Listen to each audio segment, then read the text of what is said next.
পৃথিবীর যত বিখ্যাত বিখ্যাত ডিজাইনাররা আছে সবাইকে একসাথে বসিয়ে যদি আমরা বলি জান্নাতে যে চেয়ারের মধ্যে আমরা বসবো, এই চেয়ারের একটা ডিজাইন করেন তো, কোটি কোটি ডিজাইনকে একসাথে করা হলেও জান্নাতের একটা চেয়ারের ডিজাইন হবে? প্রিয় সিলেট, আওয়াজ করে বলো, জান্নাতের একটা চেয়ারের ডিজাইন তারা করতে পারবে না।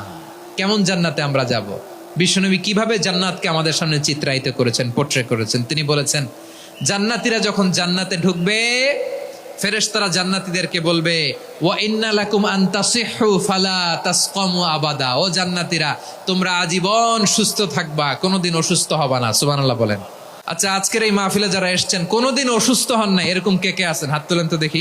ওই যে হাত তুলছে, পাওয়া গেছে, চিরসুস্থ। তোমরা কোনোদিন অসুস্থ হও নাই, অসুস্থ হও নাই, তা তুমি আর জান্নাতে যে কি করবা?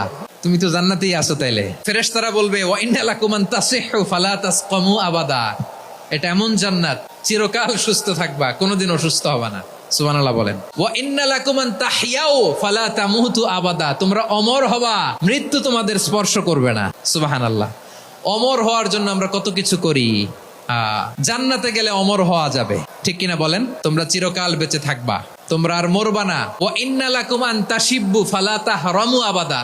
তোমরা চির যুবক থাকবা, আর বার্ধক্য তোমাদের স্পর্শ করবে না। সুবহানাল্লাহ বলেন। এই দুনিয়ার সুখ আনন্দকে নষ্ট করে দেয় বার্ধক্য। মানুষ বুড়ো হতে চায় না। দেখবেন যে দাড়ি যার একটু সাদা হয়ে গেছে, কত ভাবে ওইটার একটু লুকিয়ে রাখার ট্রাই করে, আছে না নাই?